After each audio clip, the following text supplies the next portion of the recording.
Good morning, good evening, good afternoon, everyone. Welcome to GAI Insights Daily AI News, where we rate AI news essential, important, and optional to help you navigate this whole big landscape of AI news that is developing every day. So we have Paul, Ankaj, Tim from our regular crew, and a special guest, Vivek Mukhatia, who is an AI lead engagement or AI customer engagement at Pfizer. So he is always giving us the view from the customer perspective and certainly in the pharma field. So very interesting perspective. Thanks for joining, Vivek. Thank you for having me, Lida. Okay, great. Let's start with the first article, Ankash, please. Sure, thanks, Luda. So the first one that we have for today comes from Microsoft, and Microsoft has unveiled security co-pilot agents and new protections for AI. Yeah, Microsoft is putting together a really comprehensive platform for security protection. What did you think about this one, Tim?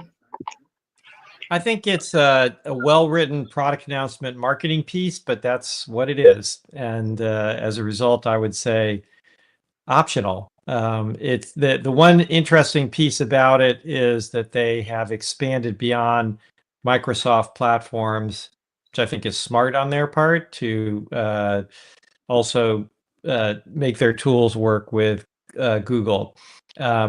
But there's nothing really new in here. It's well crafted in terms of the form and writing, but there's really nothing new in here. And it's pretty specific to Microsoft. So if you're searching products and you're interested in product architectures, then I suppose this is interesting. But it is a product announcement. Some of the pieces aren't even yet available. So for an AI leader, I would say optional. Okay.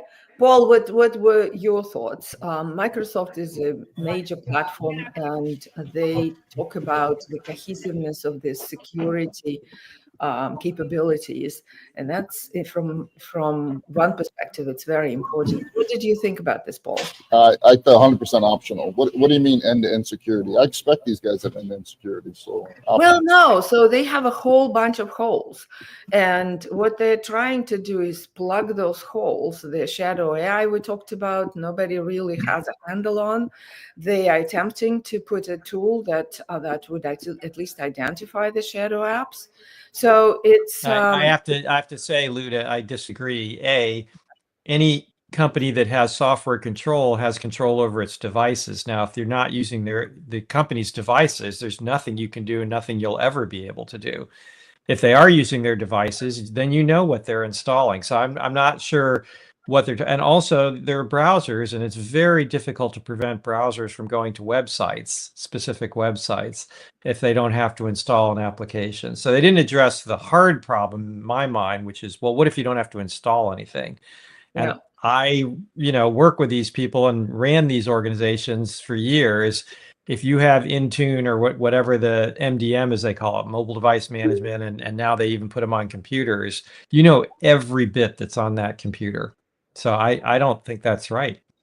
Okay. No, that's a good point. If they're using devices that are not Microsoft. Yeah, I think what they were trying to highlight to me was that it's figuring out which group within the organizations would have access to the sort of shadow AI tools, so that they can play in a more comfortable sandbox. And I think the other salient point that I took out of this is that the security is becoming AI native now. It's not just not just separated. Right. And I think that's from a leader's perspective. That's exactly right. Right. They're using their own AI. They're adding some capabilities for AI security. That's good, but nothing new. Amazon's been doing this for a couple of years already. So again, it's to me, this is catch up. Okay, well, point well taken. Vivek, what do you think? Optional? Yeah, I was between optional and important given those two things. And then I think the multi-cloud AI governance, I think it's another topic that was new, that I think they are potentially leading in this space. New for Microsoft, but again, lots of cloud security providers have been doing multi-cloud security for a while. That's true. So, but for Mike, I was more the fact that Microsoft is a platform out there installed in many places. So, just knowledge. It is, yeah. If you're a Microsoft shop, it's much more important. It's much more important. But let's give it an optional and proceed. Oh gosh, please. Okay. And before we do that, let me just say that the articles that we are reviewing are on gaiinsights.com/articles, so that you can follow along, and please give us your comments of what you think. Thank you. Okay, Ankash, ready. Yeah, so the next one comes from LangChain, and it talks about how Vodafone has transformed its data operations with AI using LangChain and LangGraph.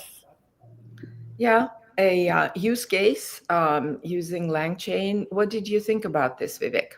Yeah, I give this an important for a variety of different reasons. I think the first one, it's, we know Vodafone, it serves over 340 million customers in Europe. What they're showcasing is how in this very data-rich environment that telecom is in, they've been able to develop LLM frameworks and multi-agent systems. So now we're just talking about agents being just very normal in part of our production at these enterprises, and so that's one trend. The other one, I think it's now where another area that we're going towards is taking natural language processing to dynamic data orchestration. So it's not just developing dashboards, and it kind of likely to redefine DevOps and infrastructure management. So those two topics I thought were very important, and they are just creating a framework on how to implement these agents at a very high production environment. So, okay, so important proposal here. Tim, what did you think? I was more on the optional side. It is, I take Vivek's points, and I can support important. And Vodafone is a major company in Europe, major telecom company in Europe. So that part of it is all good. Again, we keep saying this, and I'm just going to keep saying it. Go read the Amazon case studies. There's very little depth here. There's very little, there's no numbers at all. There's some, minor comments about the improvements they've gotten, but nothing quantitative at all. And there's really nothing about the architecture and how they put this together and what it's really, how it's, again, what I want from a case study is what's the value? What are you really seeing as value for the enterprise? Because this is not free. You had to put some effort into it. And so, what came out of it. So they had, I take it back. You're right. I forgot about these two diagrams, but these diagrams are about as high level as they get. It's like, here, put it in here, turn the crank, and out comes stuff. And so it's better than nothing, I guess, but it's not what I would call an architecture diagram. Yeah, no, Tim, I completely agree. That was one of the same deficiencies of this article. The one thing I did like that they're such a big player with a lot of data. And that's sort of, it's a back pocket. It's like, if they can do it, so can we, right? Yeah. If you're looking for, hey, here's another big company using this stuff, you better get on the bandwagon. That's I agree. That's what this is good for. Okay, so optional important. Paul, break the tie. That was an important, mainly also because of the SharePoint angle here. I mean, these companies are swimming in out-of-date, messy SharePoint, and always looking for examples around that. And this is a good example of it. Yeah, I was actually also vacillating between optional and important. The reason I went to more important is because they were doing the performance metrics monitoring, which is a hard thing to do. They didn't give much depth in how they were doing it, but by integrating a lot of unstructured and structured data, they were now analyzing the metrics by converting the natural language into queries and assessing it against the prior metrics. So it's a worthwhile angle to highlight. Okay, Tim, can you live with important? Yep. Okay, important it is. Let's proceed. Okay, the next one that we have comes from Epoch AI, and they have launched GATE, modeling the trajectory of AI and automation. Yes. So this is a model, right? Coming from Epoch AI with lots of data that they have been working on for a number of years. And this has three components. So it's a predictive model of certain assumptions and how it will affect the economics. So for AI leaders, this is really optional. However, it is good to know because this model will get better. And it also can actually predict the what you do with compute power, automation, excuse me, and how much inference time will be available to then predict the impact on the economics. So I felt that it is a very well put together platform, but I'm between optional and important for AI leaders. So Ankaj, if you can go down to the model. Yeah, so it has three components. No, up. It has three components that, oh, maybe this one. Yeah, a little down. Compute, automation, and production. Those are the models where all the assumptions sit. And then they have a number of predictions that are very bullish, actually. So again, Ankash, if you can scroll down to the three predictions that they offer, preliminary insights, they call them, that the investments can potentially reach 10% of world GDP, 50x increase over current levels. And the impact is dramatic, as you can see in this chart, right? And then the compute power will give us quite a bit of automation. And the last one is, as you can see, the impact on the world and economics is dramatic. So I don't know how, I haven't gone down to the white paper to see how they're putting it together. They admit it's preliminary, but quite bullish. So optional, important from my side. What did you think about this, Paul?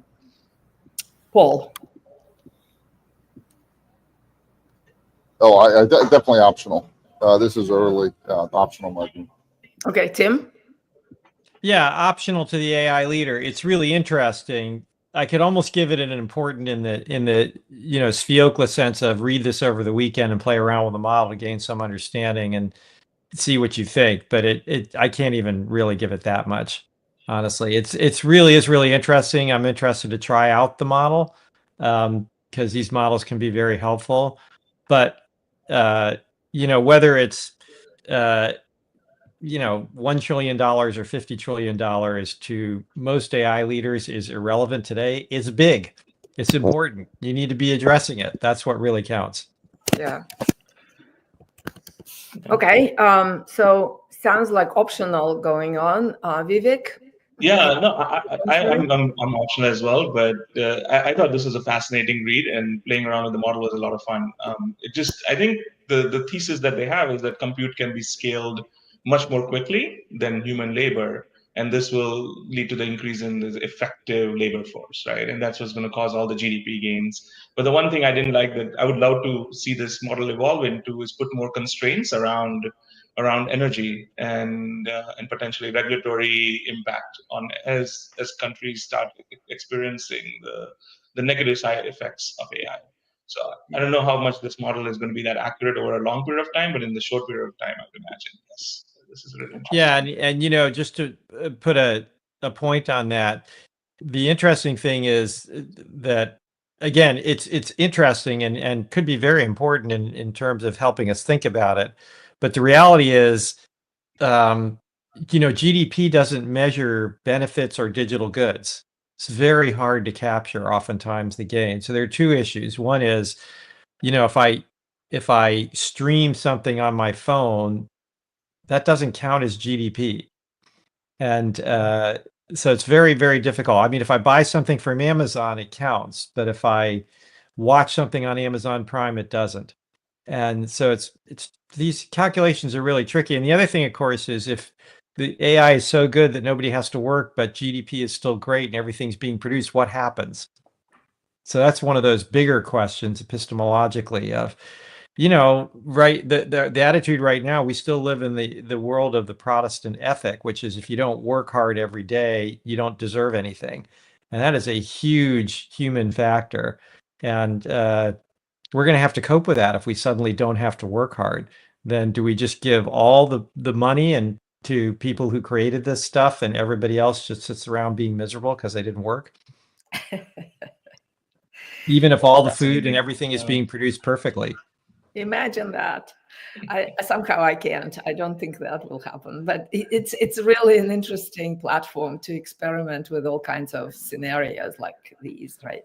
Okay, so let's give it an optional and then proceed. Okay, the next one comes from VentureBeat and talks about how LexisNexis is distilling model to build AI assistants. Yeah. In your domain, Tim, and what did you think about this use case? Well, this is another one, and Paul, you've mentioned this many times. If you're in the legal industry, this is essential. If you're not in the legal industry, it's optional, in my opinion. It's an interesting article again for those who have any participation in the legal industry, LexisNexis, and they get beyond legal, but legal's a big market for them, is a crucial player, and their explanation of what they've been doing and what they're doing is fairly important because these tools are critical in legal workflows. But it's pretty light on the details, and they don't give any metrics or pricing or anything like that. So it's not really valuable for the general AI leader. If for Vivek, for somebody like you, I'm not sure how valuable this would be. And how valuable is it for you, Vivek? Yeah, no, I'm with Tim. There's not enough details for me to utilize this, but I think the framework and the idea is right? That if we have a lot of documents to go through, it's very expensive to use a large foundation model, and you need to distill it into a small model and then route task intelligently. I think these are just good practices. Now in 2025, every AI leader should be implementing in their workflows. And then again, importance of domain-specific knowledge foundation. These are, but I agree that this is light on details, and I'm with Tim here. One very important thing here is that we have two cases, right? This one as well is actually focuses on evaluations. So this is to actually check and confirm that anything referenced in the documents and complaints or briefs is accurate. So they equipped this assistant with a whole bunch of knowledge to be able to do that. So it's about evaluations, and it's interesting. We'll review the survey a little bit later next, right? That would go to that, and there are lots of gaps in these evaluation tools. But what is happening in these use cases, right, in these two that we are talking about today, that's one of the foci of their evaluations or of their efforts. So this is quite interesting, but optional for me. But I think again, particularly in legal, the question is how much trust you have to build up before people will really trust it. And because you've got lawyers buying from other lawyers, basically, right? So I wonder what Lexis's legal terms are on the use of that thing, because if you make one mistake in a legal citation, that's really bad, right? This is a place where 100% is the only threshold. And you can say that, I mean, humans make mistakes too, but paralegals and research assistants spend a lot of time making sure all the I's are dotted and the T's are crossed. Because if you're talking about a contract or a legal brief, they're literally legal. They have to be right.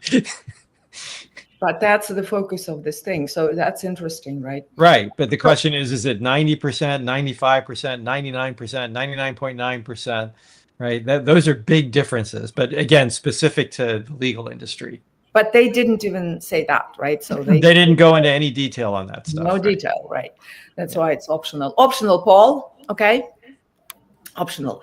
Okay, let's proceed to the next one, please, Ankaj.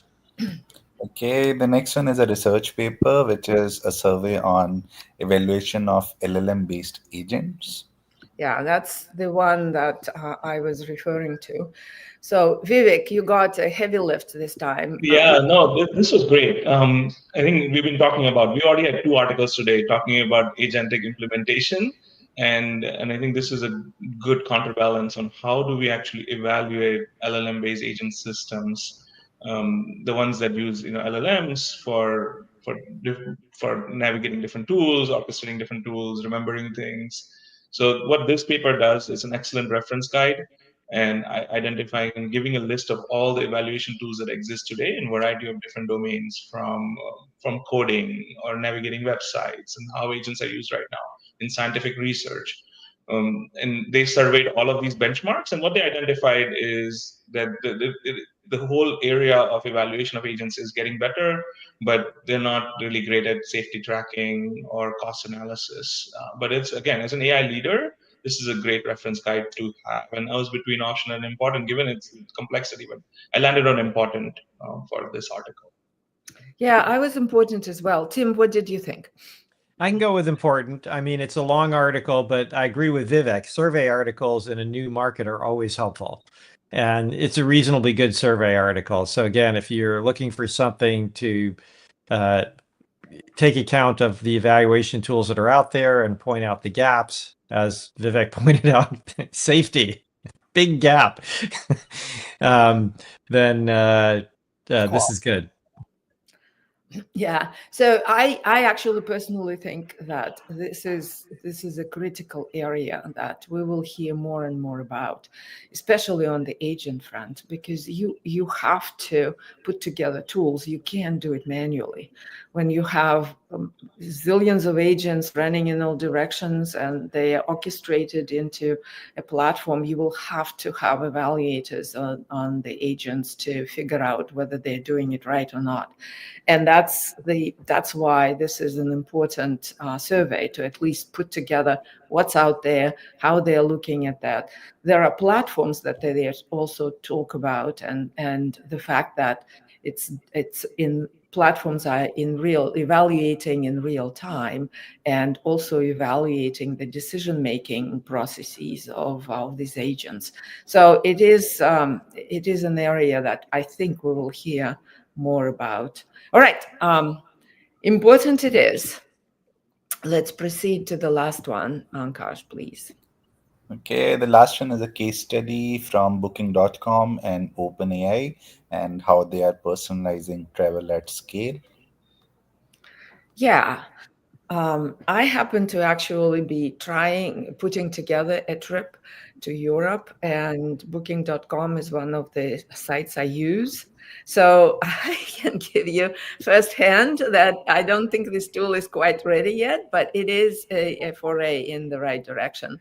So it, again, doesn't really show the impact. It just talks about how OpenAI and bookings.com put together an agent that can actually figure out what's the intent of the users, rather than help them book something that they know what they want to do.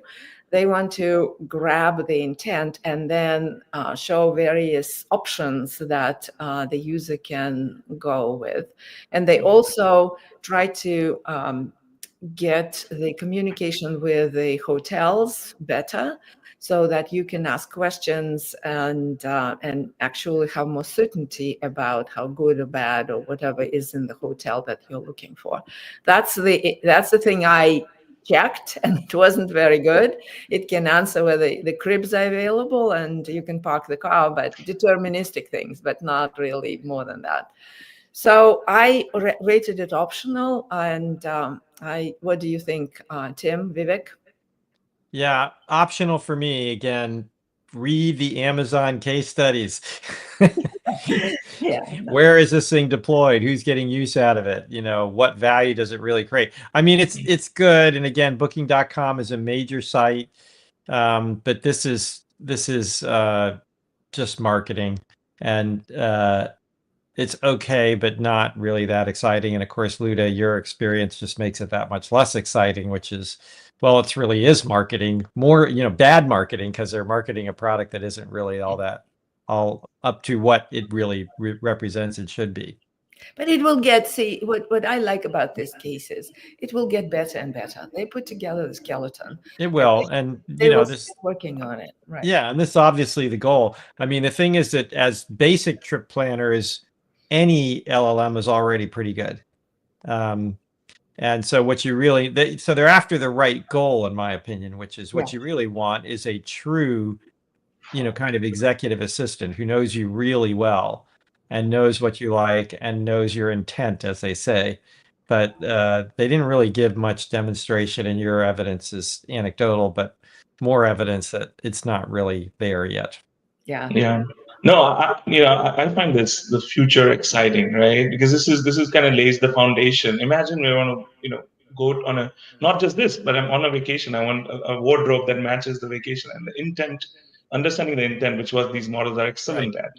And this modality of interaction and interacting with this AI layer in every aspect of your life, I think that is the trend that's emerging. We all use now ChatGPT with search functionality to compare different products before buying them, and these are now just a shift happening in consumer behavior, which is going to be fascinating and an impact on sort of economics of so many different things. So again, optional. I agree with Tim. Like, I'm going to be with from now on looking at the data. Like, what data is this backed by? But I think the trend overall is significant. And they're getting, so they said they're getting some better dwell time, but again, nothing quantitative. And okay, maybe dwell time is good, maybe not. It's hard to, that's a proxy for presumably better business. It's hard to judge. Would have loved to see how many trips were booked using this, or how many hotels were booked. That would have been right. So that's very hard to judge, right? The interesting aspect of it, so optional, right? So let's put it optional. But an interesting aspect of it was how quickly they put this agent together and working in the cross-functional manner. And they said 10 weeks or something, and they put it out. It could be done faster, actually.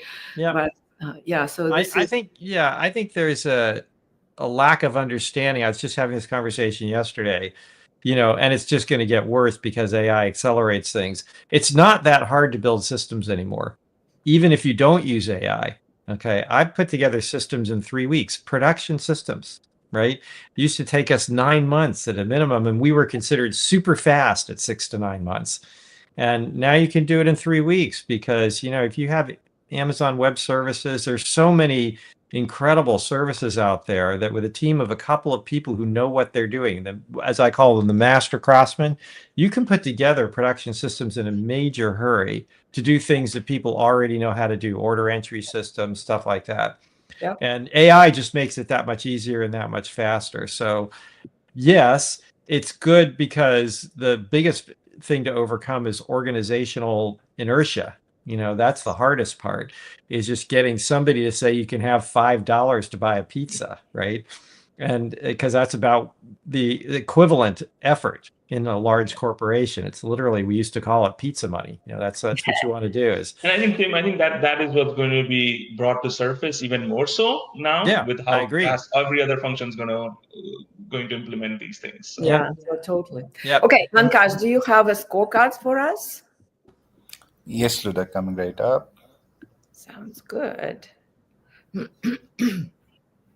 So we have actually 2 importance. One use case with Vodafone and another survey of evaluation of LLM-based agents. That's 2 importance. The rest are optional for today. So thank you, Tim, especially Vivek, for joining and taking a heavy lift article and reviewing it. Thank you. So thank you all very much. Thank you for comments. And we appreciate you being here. We'll see you tomorrow.